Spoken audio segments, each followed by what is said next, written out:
ठीक है। आज हम लोग पढ़ेंगे मनोविज्ञान के संप्रदाय। ठीक है, मनोविज्ञान का हम लोग इतिहास पढ़ रहे थे और इतिहास पढ़ते पढ़ते हम आत्मा के विज्ञान से शुरू करके मन और मस्तिष्क के विज्ञान पर आए। मन और मस्तिष्क के विज्ञान के बाद कहाँ आए? चेतना के विज्ञान पर आए। और चेतना के विज्ञान के बाद किस पर आए? व्यवहार के विज्ञान पर आए। और व्यवहार का विज्ञान तब से लेकर के आज तक ये किसका विज्ञान बना हुआ है? व्यवहार का विज्ञान बना हुआ है। पास में आ रही है? व्यवहार का विज्ञान बना हुआ है। थोड़ा पीछे का अगर रिवीजन किया जाए और आपसे मैं पूछूं कि व्यवहार का विज्ञान कौन लेकर के आया? जेबी वाटसन लेकर के आया। पूरा नाम इनका क्या था? John boats Watson. ठीक है, और इन्होंने व्यवहार, अच्छा सबसे पहले व्यवहार शब्द का इस्तेमाल किसने किया?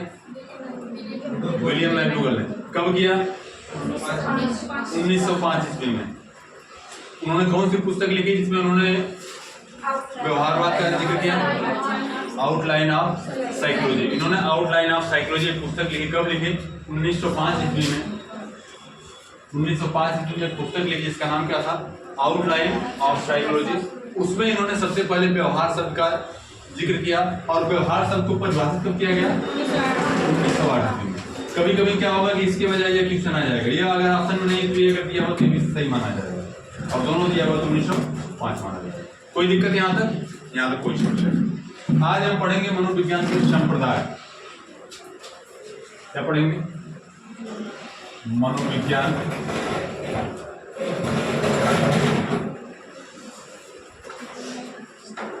कौन चेयर इधर उधर कर रहा है?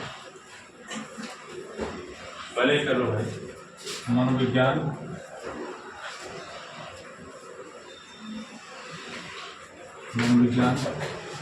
के संप्रदाय। और इसमें जो दो संप्रदाय हैं, शुरुआती जो संप्रदाय हैं उसके बारे में आप पढ़े हुए जानते हैं। उसको जब चेतना का विज्ञान में पढ़ रहे थे तो वहां पर उसके बारे में कुछ चीजें आपको बताई गई। लेकिन संप्रदाय के बारे में पढ़ रहे हैं तो संरचनावाद के बारे में पढ़ेंगे। ठीक है, कार्यवाद या फिर प्रकारवाद के बारे में पढ़ेंगे। ठीक है, प्रकारवाद के बाद व्यवहारवाद पढ़ेंगे। व्यवहारवाद के बाद मनोविश्लेषणवाद पढ़ेंगे। ठीक है, फिर हार्मिकवाद पढ़ेंगे। कई सारे वाद इसमें आएंगे। समझ रही है? तो एक एक वाद को हम बारी बारी एक एक क्रम में पढ़ते हुए जाएंगे। तो सबसे अच्छा संप्रदाय का मतलब क्या होता है? कोई बताएगा? संप्रदाय का मतलब होता है विचारधारा। बात में आ रही है? यानी कि जितने मनोवैज्ञानिक आए वो मनोविज्ञान में अपनी एक अलग अलग विचारधारा लेकर के आए। जैसे अगर बात की जाए विलियम जेम्स की, विलियम थोड़ा सा समझ लीजिए इधर, इसके बाद लिखना शुरू करेंगे। William James. और एक और लोग कौन थे? वो विलियम वुड्स, या कहीं कहीं इसका इनको लिखा होता विल्हेम।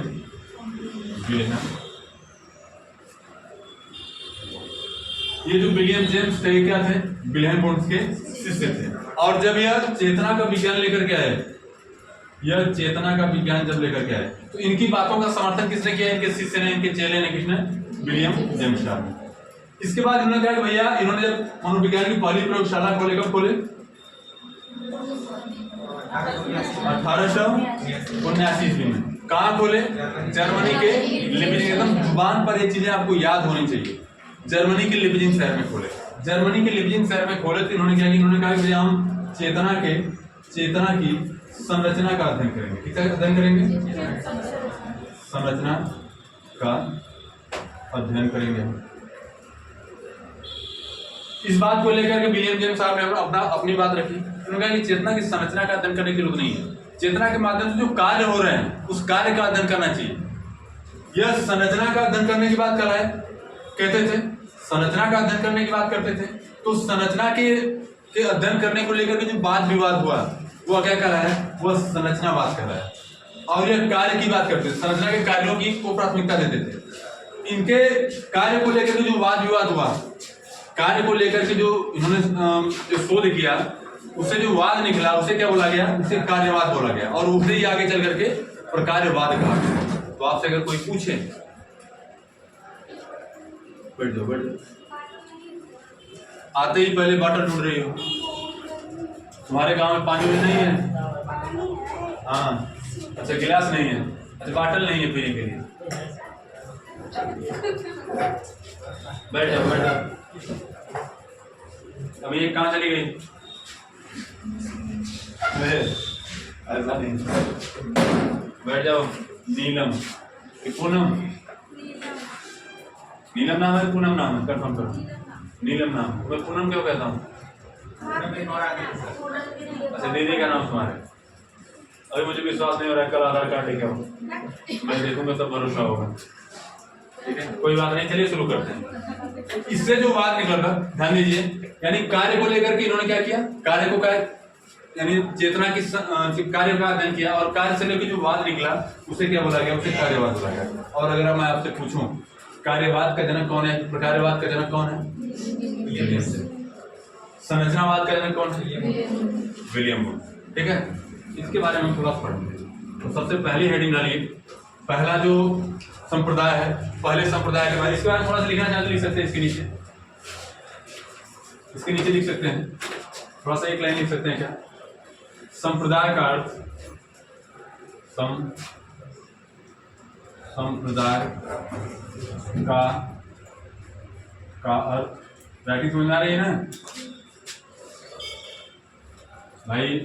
कुछ अक्षर हमारे थोड़े से विकलांग हो जाएंगे, जैसे छा देखो ऐसा ही उड़ा गया है। ठीक है, संप्रदाय का अर्थ विचारधारा से है,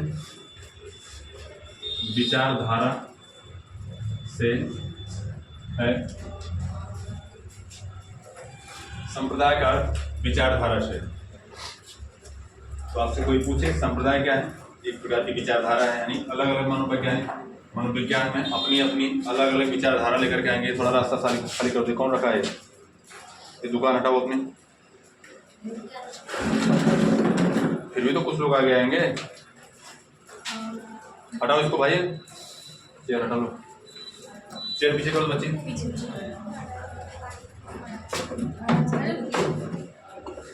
अगर गिर गया है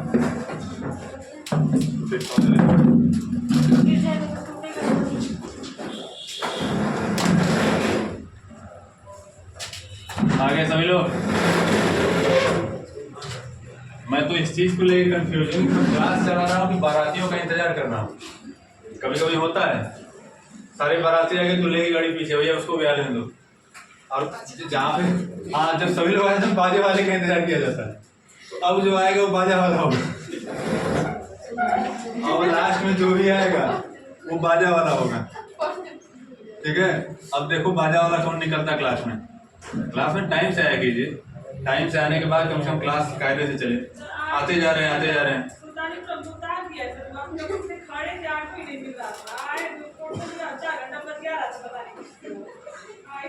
तो बोलना चाहिए था ना कि आपको लेट हो रहा है। आने का समय 9 बजे, इसमें खाना चला है, खाना नहीं कोई देता है, कर दिया। हाँ, ये भी सही है। और अब तो ऐसा भी समय आ गया है कि मिठाई का ढक्कन तभी खुलेगा जब सारे बाराती आ जाएंगे। तो बाराती बहुत चालाक हैं, तो चाहे छेना तो ऐसे ही उड़ा देंगे। तो बार घराती बन के 4 बार बाराती बन के, और कई बार तो इनको आदत पड़ जाती है, 13 में पहुंच जाते हैं बिना निमंत्रण के। और कोई पूछता है कि घराती की तरफ से बाराती की तरफ से, तो एकदम ताव से कहेगा बाराती की तरफ से, बाद में चलेगा यार 13 ही है। ठीक है, ऐसे लोग में टाइम चाहिए, ये जरूरी है। पहला जो हम संप्रदाय पढ़ेंगे वो क्या होगा, हेडिंग वाली संरचनावाद। पहला है आपका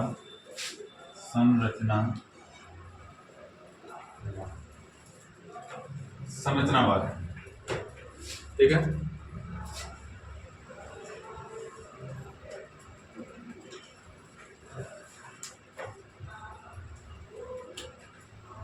ठीक है। इसके बारे में अगर हम बात करें तो ये लाने वाले कौन थे, कौन थे? तो इसको हम लिख सकते हैं कि प्रतिपादक कौन हो जाएंगे भैया? खांस सकते हो, खांसने में रोका नहीं कोई। मैं देख रहा हूँ मुंह बंद करके खांस रहा है, कौन था? ठीक है, संप्रदाय। प्रतिपादक कौन हो जाएंगे? Wilhelm Wunsch.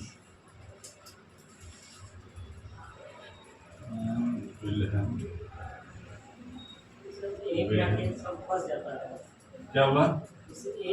सब फंस जाता है, जैसे होता है प्रतिपादक और एक होता है जनक। जनक, प्रतिपादक और जनक दोनों का मतलब एक ही होता है। अब मुझे अगर आप फंस जाते हैं तो आपकी जिम्मेदारी, मैं आपको जहाँ फंसे वहां से मैं निकालूंगा। पूछो कहाँ फंसे? हमने बोला ना किसी चीज के कई नाम होते हैं, आविष्कारक, प्रतिपादक, खोजकर्ता, सारा का सारा का मतलब एक ही होता है। हाँ, कई चीजों में अंतर हो जाता है। कई बार व्यक्ति क्या होता है, किसी चीज की शुरुआत करके बीच में छोड़ देता है। बात में आ रही है?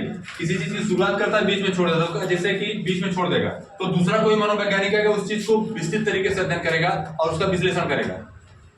ऐसी स्थिति में हो जाएगा प्रतिपादक कौन है, फला है, लेकिन वास्तविक रूप से प्रतिपादक कौन है, जो उसका आगे विस्तार करवाया, उसको प्रतिपादक मान लिया जाएगा। लेकिन यहाँ पर ये ऐसी चीज नहीं है। ठीक है, तो संरचनावाद का जन्म किसे कहा जाता है? विल्हेम वुड्स को कहा जाता है। क्यों कहा गया? क्योंकि इन्होंने सबसे पहले मनोविज्ञान क्या किया, मनोविज्ञान की प्रथम प्रयोगशाला खोले,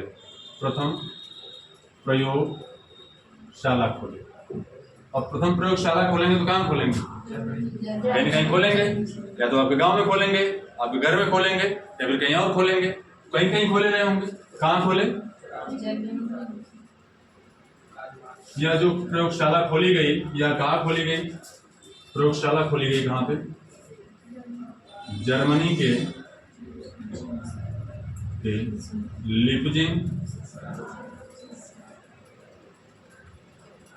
लिपजिंग शहर। कब खोली गई? 1800, मैं देखता हूँ अक्सर 89 बोलते हैं सब, मैं थिंक 79 और 89 में अंतर होता है। ठीक है, 1879 ईस्वी। क्यों खोली गई? चेतना की संरचना का अध्ययन करने के लिए। किस लिए खोली गई है? चेतना की संरचना का अध्ययन करने के लिए। चेतना की संरचना का अध्ययन करने के लिए खोला गया। उससे बड़ी बात क्या है कि यह मनोविज्ञान का प्रथम संप्रदाय है। 2 शब्द है, 2 क्वेश्चन आएगा। मनोविज्ञान का सबसे पुराना संप्रदाय, जो प्रथम होगा वही पुराना भी होगा। नहीं समझे? जैसे आप अगर 4 भाई हैं तो 4 भाइयों में प्रथम भाई किसको माना जाएगा? जो बड़ा भाई होगा। और पुराना भाई किसको माना जाएगा? और पुराना का ऐसा नहीं कि तुम्हारा बड़ा भाई उसके ऊपर झाले लग जाएंगे पुराना हो जाएगा, ऐसा नहीं है। पुराना में जो प्रथम होगा, जो पहले आएगा वही तो पुराना होगा। तो मनोविज्ञान का यह प्रथम संप्रदाय माना जाता है और मनोविज्ञान का सबसे पुराना संप्रदाय माना जाता है। दोनों क्वेश्चन आ सकता है। अगर कहीं आपको प्रथम लिखा हुआ मिल जाए तभी संरचनावादी होगा, कहीं पर सबसे पुराना संप्रदाय भी अगर लिखा हुआ होगा तभी उत्तर क्या होगा? संरचनावादी होगा। तो यह क्या हो जाएगा? मनोविज्ञान का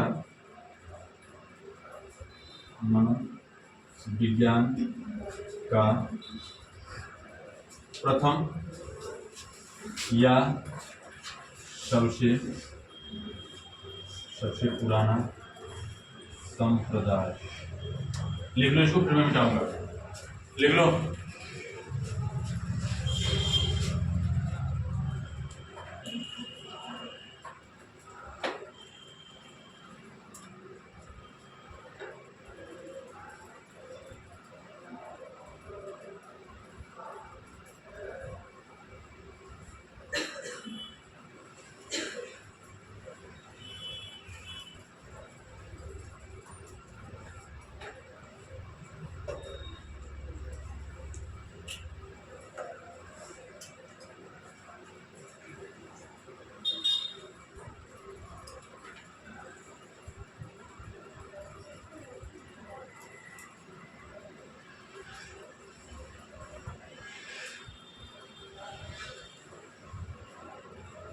प्रतिपादक यहाँ है, थोड़ा समर्थक भी लिखना चाहे तो आप लिख लीजिए यहीं पे, जगह अगर हो तो।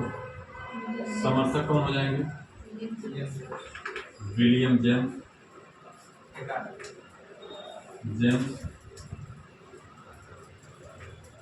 एक और मनोवैज्ञानिक है, टिचनर। उनका पूरा नाम मैं देख लेता हूँ थोड़ा सा। टिचनर नाम है इनका।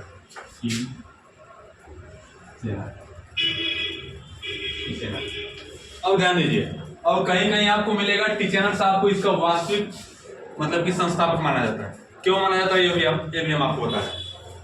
टिचनर साहब ने एक द्वैतवाद का सिद्धांत दिया। लिख रहे हो? लिख लो। थोड़ा पेन को तेज चलाओ। और उत्तर प्रदेश वाले तो पेन को चलाने में तेज होते हैं, क्योंकि हाई स्कूल इंटर में खूब नकल मारते हैं। नकल मारे हो कि नहीं हाई स्कूल इंटर में? ईमानदारी होता ना? बिल्कुल मैं नकल किया हूँ। तब नहीं, तुम अपना बताओ। हाई स्कूल इंटर नकल हुई थी भाई, नकल मिल रही तो क्या दिक्कत? कहीं भी जाए पैसा बोलता है, ठीक है, पैसा बोलता है।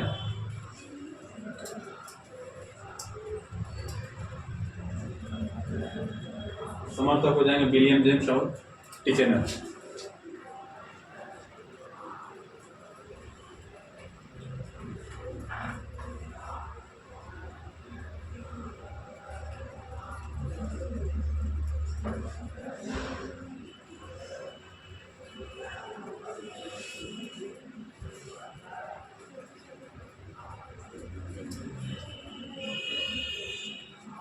और मैं बार बार आपसे कह रहा हूँ कि चेतना चेतना, ये चेतना होती क्या? कोई मुझे बताएगा चेतना क्या होती है?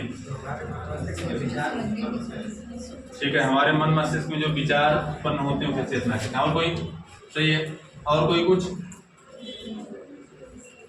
बाकी लोगों के दिमाग में कुछ नहीं है, खोपड़ी खाली है। चेतना क्या है? ज्ञान इंद्रियां कितनी होती हैं? ज्ञान इंद्रियों से जो हमारी 5 ज्ञान इंद्रियां, मैं इधर लिख रहा हूँ, हमारी 5 ज्ञान इंद्रियां हैं। नाम जानते हो? 5 ज्ञान इंद्रियों के नाम बताओ। आँख, कान, नाक, जीभ, त्वचा। 2 ये वाय ज्ञान इंद्रियां हैं। वास्तविक रूप से अगर ज्ञान इंद्रियों की बात की जाए तो 5 होते हैं, लेकिन आपसे पूछे कि 2 आंतरिक ज्ञान इंद्रियां भी होती हैं। 2 आंतरिक ज्ञान इंद्रियां भी होती है। कौन कौन होती हैं? कोई बताएगा? नाम नहीं पता है, मैं भी नहीं बताऊंगा। ठीक है, घर पे जाना खूब सोचना, पता चल जाए तो बताना, नहीं पता चले तो आगे पूछ लेना। दोनों ऑप्शन तुम्हारे पास। 5 हमारी ज्ञान इंद्रियां, 5 है ना? 6 हो गई, 5 है। ज्ञान इंद्रियों के माध्यम से जो हमें संवेदनाएं प्राप्त होती हैं, ज्ञान इंद्रियों के माध्यम से क्या होता है? हमें संवेदना प्राप्त होती है। पास में आ रही है? जैसे इसकी अगर हम बात करें तो यह क्या है? उसको हम नाम भी लिख देते हैं आँख। इसको क्या बोलेंगे? हम कान नहीं बोलेंगे, नाक बोलेंगे। कान, नाक, जीभ, और क्या? चेतना होती क्या? मैं आपको बता रहा हूँ। दिमाग में हमारी चीजें कब आती हैं? दिमाग में कोई विचार कब आता है? दिमाग में सारी चीजें कब चलती हैं? इन्हीं के माध्यम से चलती हैं। आप कोई भी चीज उठा करके, जलेबी जब उठाते हैं और जैसे मुंह में रखते हैं तो कुछ न कुछ स्वाद पता चलता है, और उस स्वाद की जानकारी तुरंत किसको जाती है? मस्तिष्क को जाती है। इसके बाद आपके अंदर चेतना आती है, इसका स्वाद कैसा है, इसका स्वाद कैसा है। अब जलेबी का स्वाद ही नहीं पता है, मीठा है, खट्टा हो सकता है, हल्का सा हो सकता है, कई दिन को बसियाल है तो उसका खट्टा हो जाए, ऐसा भी हो सकता है। यानी कि इसके माध्यम से जो हमें संवेदनाएं प्राप्त हो रही हैं। कान के माध्यम से हम सुनते हैं, आप गाली सुनते हैं, कोई आपको गाली दे रहा है, कभी कभी आपको लगता है घर में आप सो गए हैं और आपके पापा गरियाना शुरू करते हैं, नालायक दिन भर सोया रहता है, कोई काम नहीं करता है, दिन भर खाली घूमता रहता है, आप सुन रहे हैं और आपके मन में क्या हो रहा है? इसके माध्यम से संवेदनाएं गई और संवेदना के माध्यम से क्या हुई? चेतना में बदली। सुने तभी तो दिमाग में कुछ चल रहा है। तो कान के माध्यम, इनके माध्यम से जो हमें जो जानकारी प्राप्त होती है, आँख, कान, नाक, जीभ, त्वचा यानी ज्ञान इंद्रियों के माध्यम से जो संवेदनाएं प्राप्त होती हैं, हमें जो प्राप्त होती है, जो जानकारी प्राप्त होती है, उस जानकारी को क्या बोला जाता है? उस जानकारी को बोला जाता है संवेदना। संवेदना। और इस संवेदना के माध्यम से जो हमारे अंदर जो विचार उत्पन्न होते हैं उसे क्या बोला जाता है? चेतना। कोई दिक्कत? क्या इन ज्ञान इंद्रियों के हमारी सारी की सारी ज्ञान इंद्रियां शिथिल हो जाए, कमजोर हो जाए, समाप्त हो जाए तो चेतना का कोई अस्तित्व रह जाएगा? कोई अस्तित्व नहीं रह जाएगा। हम कुछ देखते हैं तभी हमारे दिमाग में कुछ चलता है, बिना कुछ देखे कुछ चलेगा? शादी तुम्हारी होने को है, लड़के की फोटो ना दिखाई जाए, मन में लड्डू फूटेगा? वो तो देखोगे तब पता चलेगा। मन में लड्डू फूटेगा? नहीं फूटेगा। यानी कि देखने के बाद हमारे मन में कुछ चेतनाएं आएंगी, संवेदना के माध्यम से चेतनाएं आएंगी। यानी इन सब के बिना चेतना का कोई अस्तित्व नहीं, कोई संवेदना नहीं आएगी, और जब संवेदना नहीं आएगी चेतना का कोई अस्तित्व नहीं। इसको लिख लीजिए, इसको मैं लिखवा दूं कि ऐसे ही बना लीजिए, सही रहेगा। इसको लिख लीजिए, क्या नहीं दिया, बना लीजिए जल्दी से, तेजी से। क्या हुआ?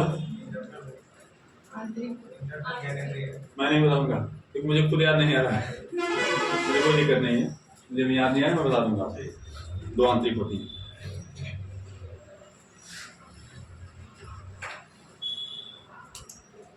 हो गया?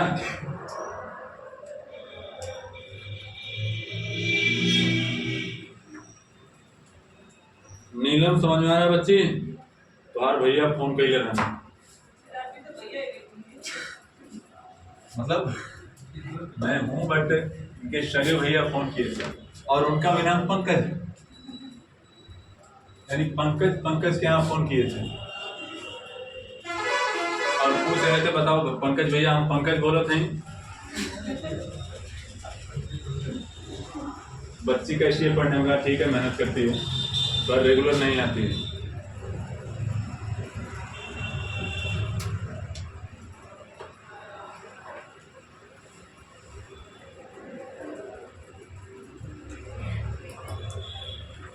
मिटा दे इसको, मैं थोड़ा सा लाइन मिटा रहा हूँ। हो गया सबका?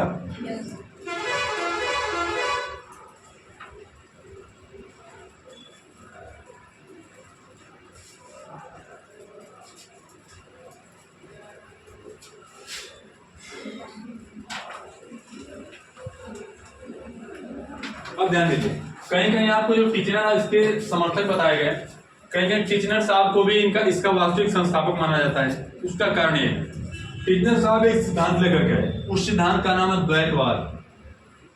द्वैतवाद मैं ही लिख देता हूं,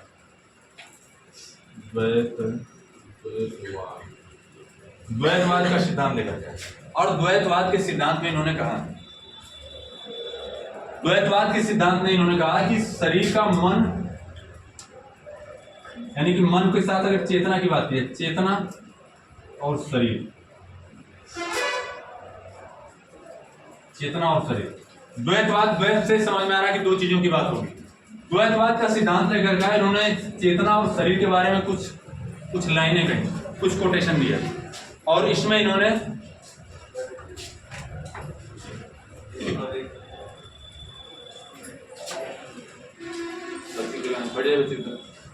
ठीक है, तो ये द्वैतवाद का सिद्धांत लेकर गए। और द्वैतवाद के सिद्धांत में ध्यान दीजिए, द्वैतवाद के सिद्धांत में इन्होंने चेतना और शरीर के बारे में कहा कि चेतना और शरीर ये नदी के 2 किनारों की तरह समांतर चलते हैं। नदी के 2 किनारे क्या होते हैं? समांतर चलते हैं।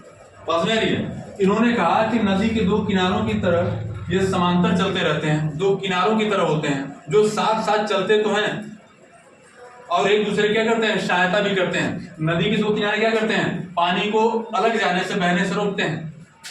इसी कारण इन्होंने क्या किया? द्वैतवाद का सिद्धांत दिया और कहा कि चेतना और शरीर नदी के 2 किनारों के समान होते हैं, जो क्या करते हैं? कभी जाकर के मिलते तो नहीं है पर हमेशा समान दूरी पर बने रहते हैं। बस नहीं, द्वैतवाद का सिद्धांत इन्होंने कहा कि चेतना और शरीर नदी के 2 किनारों की तरह होते हैं जो समांतर क्या होते हैं? समांतर, निरंतर समांतर क्या रहते हैं? चलते रहते हैं पर कभी मिलते नहीं है। बस नहीं, तो कौन सा सिद्धांत लेकर के आए? द्वैतवाद का सिद्धांत लेकर के आए। इसको अगर लिखना चाहें तो लिखिए, लिखिए इनके अनुसार, इनके बाद लिखिए द्वैतवाद के अनुसार, द्वैतवाद के अनुसार, द्वैतवाद जो टीचर साहब लेकर के आए, प्रतिपादन देते हैं। चलिए कोई बात नहीं, कंफ्यूजन आपको रद्द मैं कर देता हूँ। द्वैतवाद का सिद्धांत कौन लेकर के आया? टीचर। बात में इन्होंने द्वैतवाद में कहा क्या गया? कहा गया कि चेतना या मन भी इसे कह सकते हैं, और शरीर नदी के दो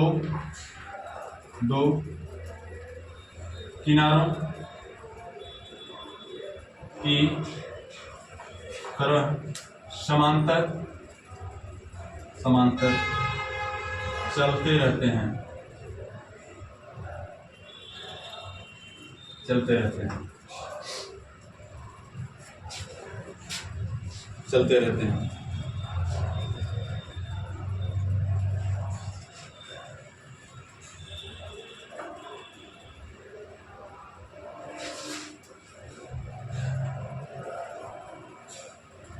हो गया।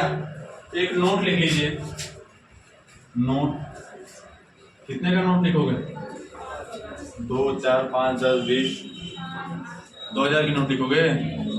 क्यों? 2000 के नोट में कांटे लगे हैं, चिप लगे। तो चिप से क्या लेना देना? नोट लिखिए।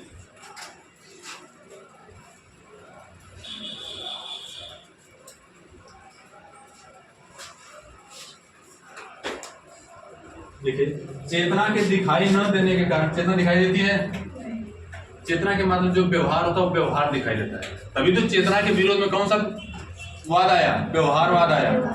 ठीक है, लिख लीजिए। चेतना दिखाई नहीं देती है, दिखाई नहीं देती है,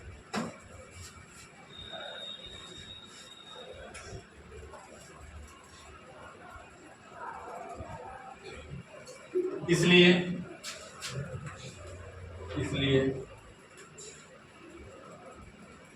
इसके शिक्षण विधि को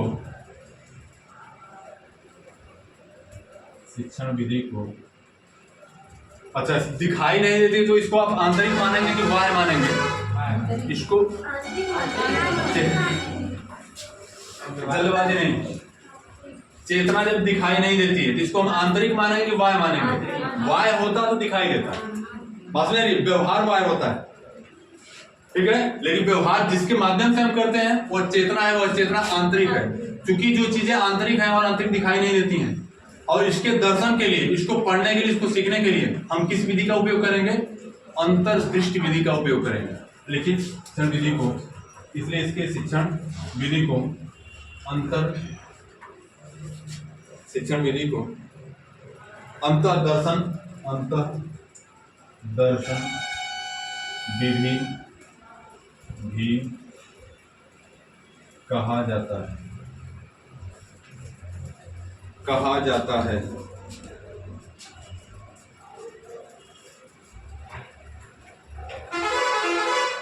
हो गया।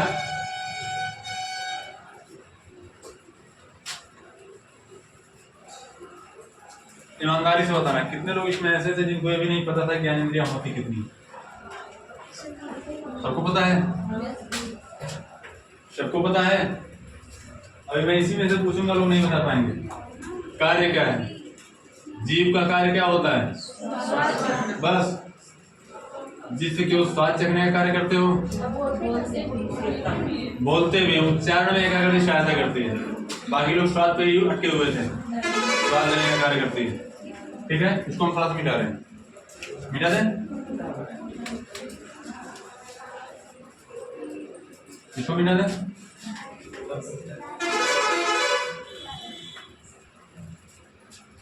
वे बच्ची बात नहीं,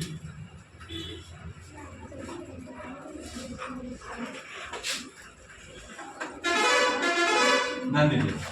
विलियम वुंड साहब ने चेतना के 3 अंग बताए। उन 3 अंगों की हम बात करते हैं। चेतना के 3 अंग। अब ध्यान दीजिए, हमने कहा कि चेतना यानी कि संरचनावाद के बाद जो वाद आया, उस वाद का नाम क्या बताया गया? प्रकारवाद बताया गया। पास में रहिए, उसे कार्यवाद या प्रकारवाद कहा गया। पास में रहिए, उसे कार्यवाद या प्रकारवाद कहा गया। ध्यान दीजिए, यहाँ पर चेतना के 3 अंग बताएं। 3 अंग कौन कौन से? इन तीनों की बात करेंगे। सबसे पहले चेतना की शुरुआत कहाँ होती है? हमने अभी दिखाया हुआ था कि ज्ञानेंद्रियों के माध्यम से जो हमें प्राप्त होता है उसे क्या कहते हैं? उसे संवेदना कहते हैं। सबसे पहले क्या हो जाएगा? संवेदना। ठीक है, हो जाएगा संवेदना। संवेदना के बाद क्या होगा? भाव। ठीक है, इसके बाद जो होगा उसे क्या बोला जाएगा? प्रतिमान। मैं आपको भी समझाता हूं। किसी चीज को आप देखते हैं, सुनते हैं, समझते हैं, टच करते हैं, फील करते हैं, सुनते हैं या फिर सुनते हैं, ज्ञानेंद्रियों के माध्यम से ही करेंगे। मैं अलग से कोई शब्द नहीं बोल रहा हूँ। ज्ञानेंद्रियों के माध्यम से जो हमें जानकारी प्राप्त होती है उसी को हमने नाम दिया है। किसी चीज को हम देखते हैं, मतलब किस ज्ञानेंद्रिय का प्रयोग करते हैं? आंख का प्रयोग करते हैं। किसी चीज को हम सूंघते हैं, कुछ कलाकार हैं जो मुंह से भी सुन लेते हैं कुछ नहीं है। हम यानी कि नाक से सुनने का कार्य करते हैं, यानी किसी चीज को देखने, सुनने और समझने के पश्चात सबसे पहले हमारे अंदर जो जानकारी प्राप्त होती है उसे क्या बोलते हैं? उसे संवेदना कहते हैं। और संवेदना के माध्यम से हमारे अंदर कुछ न कुछ भाव उत्पन्न होगा, कुछ न कुछ भाव उत्पन्न होगा। और भाव जब उत्पन्न हो जाएगा तो हम उसका क्या करेंगे? उसका इमेज, उसका एक प्रतिमान, उसका एक फिगर अपने मस्तिष्क में बनाना प्रारंभ कर देंगे, उसकी संरचना बनाना प्रारंभ कर देंगे। जैसे समझिए, जैसे आप रास्ते से जा रहे हैं और सुबह सुबह कहीं जो है कि पकौड़ी छना रही है, पकौड़ी जानते हो? पकौड़ी छना रही है और सुबह सुबह तुमको भूख लगी हुई है। जैसे ही तुम्हारे नाक में उसकी गंध जाएगी तो सबसे पहले तुम्हारे अंदर क्या आएगा? संवेदना आएगी। किस चीज के लिए? खाने के लिए। पकौड़ी को लेकर के संवेदना आएगी। कुछ तो महक रहा है, ऐसा बोलते हो नहीं बोलते हो? कुछ तो महकत बात। पहले सताब कौन बोले पकौड़ी महकत रहे, मतलब पकौड़ी महक रही है, ऐसा होता है कि नहीं होता है? तो आपके अंदर क्या है? आपके अंदर संवेदना है, ठीक है। अब आपके अंदर भाव आएगा कि कुछ तो महक रहा है। क्या महक रहा है? पकौड़ी महक रही है। पास में आ रही है? आपके अंदर भाव आ गया कि मिल जाए तो उसको खा लिया जाए। पास में आ रही है? मिले तो उसको खाया जाए, अभी किसी तरह से देखा जाए, मिल जाए तो बड़ा बढ़िया रहता है। यानी आपके अंदर भाव आ गया, और भाव के बाद क्या होगा? उसका प्रतिमान बनना शुरू हो जाएगा। पकौड़ी है तो पकौड़ी का फिगर तुम्हारे माइंड में बनेगा नहीं बनेगा? नहीं बनेगा? बनेगा कि नहीं बनेगा? तो सबसे पहले क्या होगा? संवेदना तुम्हारे अंदर आएगी। इसके बाद क्या होगा? भाव आएगा। भाव के बाद क्या होगा? प्रतिमान आएगा। कभी कभी ऐसा होता है कि नहीं? कितने लोग ऐसे हैं जो मांस मछली खाते हैं, और जो लोग खाते हैं उनको इसकी गंध बड़ी जल्दी आ जाती है। कभी कभी ऐसा नहीं होता है कि अगर पड़ोस में मुर्गा वगैरह बने तो सबसे पहले जैसे धुआं उड़ के आएगा आपकी तरफ, धुआं नहीं, भाप जो भी है उसकी महक आपके आएगी, और आते ही आपके अंदर क्या आ जाएगी? संवेदना आ जाएगी। कुछ तो महकत है। तभी आपके मन में आएगा क्या? एक भाव आएगा, मुर्गा जैसा महक रहा है। तो मुर्गे का फिगर, उसका जो बोटी होती है, जो लेग पीस होती है, उसका फिगर क्या होगा? इसे इमेज बोला जाता है। इमेज की स्पेलिंग IMAG, इमेज। तो उसका इमेज तुम्हारे माइंड में बना शुरू हो जाएगा नहीं हो जाएगा? पास में आ रही है? जैसे मान लीजिए जिस उम्र में आप हैं, आपकी शादी की बात चलेगी, सबसे पहले शादी की बात चलेगी तो आपके अंदर मन में लड्डू फूटा तो क्या आ गया? संवेदना। अब आपको भाव आने लगेगा। पास में आ रही है? भाव आने लगेगा, पता नहीं कैसा होगा कैसा नहीं होगा। शादी के बाद मैं घर जाऊंगी तो ऐसे रहूंगी वैसे रहूंगी, बाद में अलग बात है किसी और तरीके से रहोगी तुमसे, लेकिन मन में आएगा कि नहीं? सास ससुर की खूब सेवा करेंगे, और वहां जाने के बाद बात लगा पानी भी नहीं देंगे, ठीक है।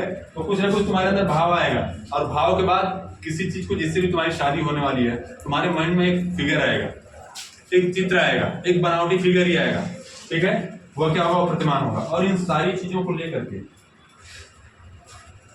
इन सारी प्रक्रियाओं को क्या बोला जाता है? बोला जाता है संरचनावाद।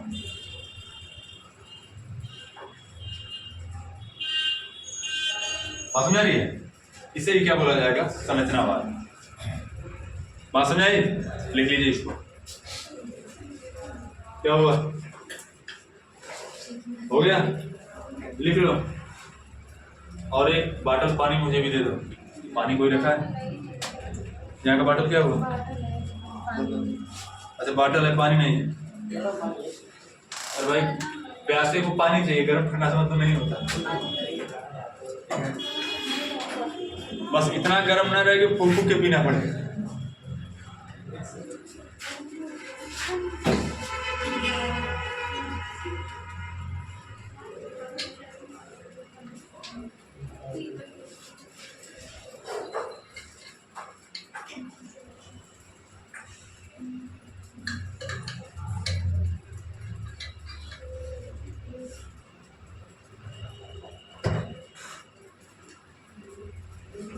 पांच ज्ञानेंद्रियों के माध्यम से जो भी तुम्हारे अंदर चीजें होंगी वह 3 प्रक्रियाओं से होकर गुजरेगी। तुम सोच भी सकते हो। आँख, कान, नाक, जीभ, त्वचा। जैसे अगर मैं जीभ की बात करूं, ठीक है, आपसे पूछा जाए आपके जीभ पर कोई चीज रखी जाए, कई बार नहीं होता चिक चक करके बताना है क्या? तो आपके जीभ पे रखा जाएगा, तो जीभ के माध्यम से जो जानकारी प्राप्त होगी वह क्या होगी, और संवेदना होगी। संवेदना के बाद आप सोचने का प्रयास करेंगे ये है क्या, कहीं खट्टा लग रहा है, खट्टा लग रहा है, तो कई प्रकार के भाव आएंगे। खट्टा अचार भी होता है, और भी खट्टा होता है, नींबू भी खट्टा होता है, आम भी खट्टा होता है। तो कई प्रकार के भाव आए कि नहीं आए, सबसे पहले संवेदना आई ज्ञानेंद्रियों के माध्यम से, संवेदना के बाद भाव आया, और भाव के बाद जब एग्जैक्ट आप पकड़ लेंगे तो कई चीजों के प्रतिमान बनने लगेंगे। नींबू के बारे में सोचेंगे तो नींबू का एक फिगर बनेगा आपके माइंड में, चेतना में, ठीक है। आम के बारे में सोचेंगे तो आम का एक फिगर बनेगा, ठीक है। और ये सारी प्रक्रियाएं क्या कहलाएंगी, संरचनावाद कहलाएंगे। नाम क्या बच्चे आपका, क्या, कविता यादव, बैठिए। आप तो खानदान की निकल, खानदान का मतलब हम भी यादव, ऐसा नहीं, यादव सारी चीजों का मतलब नहीं है। टीचर के लिए सभी बच्चे समान हैं। ये मैं ऐसा अगर बोलता हूँ तो केवल हंसी मजाक के तौर पर बोलता हूँ, ठीक है। संरचनावादी होता है, ये समझ में आया, इसकी कोई समस्या। अब आगे लिखिए, ये इतनी सारी चीजें हैं। टाइम क्या हुआ, टाइम थोड़ा देखते रहो, टाइम क्या हुआ बच्चे, घड़ी पहनी हो किस लिए, हो गया है टाइम जाने का, यहाँ से जाने का टाइम आ गया है। आगे अब दूसरे संप्रदाय के बारे में हम लोग पढ़ेंगे। देखिए बहुत ज्यादा क्वेश्चन आपसे नहीं पूछेगा, संप्रदाय के बारे में आपसे पूछेगा तो सबसे बहुत ज्यादा ये पूछ सकता है कि फला संप्रदाय लाने वाला कौन है, उसके समर्थक कौन है, ठीक है। और जितनी चीजें आपको बताई गई हैं ये सारी चीजें आपको सुपर टेट में भी काम आने वाली है, समझ रही है, सुपर टेट में भी काम आने वाली है। इस चीज को जो चीजें यहाँ संवेदनाओं के माध्यम से, जो ज्ञानेंद्रियों के माध्यम से जो ज्ञान प्राप्त हो रहा है उसको संवेदना कहते हैं, संवेदना को चेतना कहते हैं। फिगर बना के लिखे या सीधे सीधे एक एक लाइन और लाइन लिखे, दोनों का मतलब एक ही है। तो आप ऐसी चीज लिखिए जो आपके माइंड में छप जाए, ठीक है। दूसरा बनाइए, दूसरा संप्रदाय की शुरुआत करेंगे। दूसरा क्या, प्रकार्यवाद, प्रकार्यवाद या कार्यवाद, प्रकार्यवाद या कार्यवाद।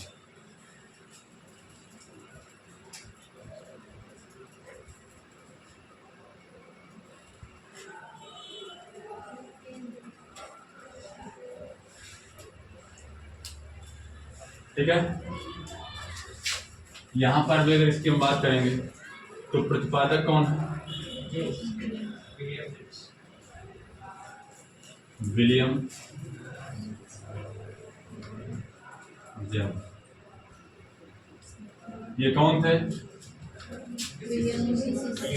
हाँ ये कहने मत कह रहा है कि हमारे मौसा थे, ऐसा नहीं। ये कौन थे, विल्हेम वुंड के शिष्य। इन्होंने भी मनोविज्ञान की प्रयोगशाला खोले। कहां पर खोले, मनोविज्ञान की सेकेंड प्रयोगशाला, मनोविज्ञान की सेकेंड प्रयोगशाला खोले। कहां खोले, अमेरिका में।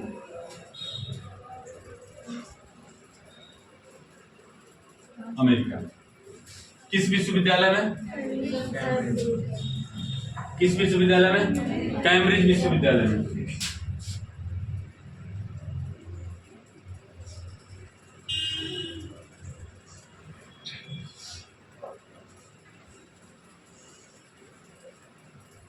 कैम्ब्रिज विश्वविद्यालय कब खोले, कब खोले, 1890 ईस्वी, ठीक है। और 1890 को यहाँ लिखने की बजाय अगर आप यहाँ लिख लेंगे सही रहेगा, ठीक। 1890। अगर मैं आपसे पूछूं कि मनोविज्ञान की पहली प्रयोगशाला कब खोली गई, 1879। मनोविज्ञान की दूसरी प्रयोगशाला कब खोली गई, मनोविज्ञान की पहली प्रयोगशाला कहाँ खोली गई थी, जर्मनी में। मनोविज्ञान की दूसरी प्रयोगशाला कहाँ खोली गई थी, अमेरिका में। पहली प्रयोगशाला कब खोली गई थी, किसने खोला था। तो अगर पूछा जाए आपसे, आइए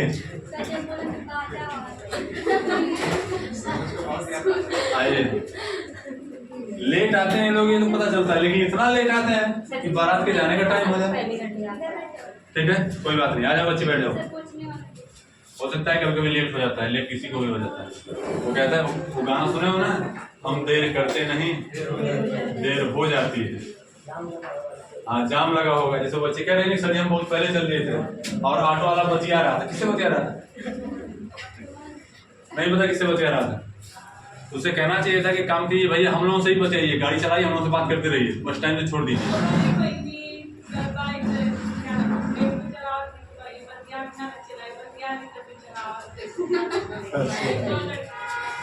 अच्छा, ठीक है, ये सारी चीजें, ठीक है, इतना लिख लीजिए, बाकी चीज को कल शुरू किया जाएगा, क्योंकि आधार बीच में छोड़ा जाएगा, ठीक नहीं है। अभी टेलर देख लीजिए, फिल्म कल रिलीज होगी। निशा जी कल कहाँ रह गई थी आप?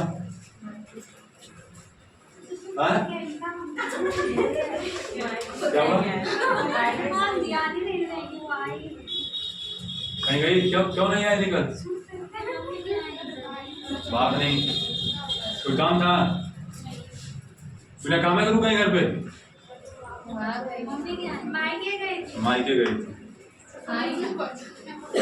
अच्छा, एक शब्द है मायके, इसी में इसको अलग करो और आगे जोड़ दो घर है।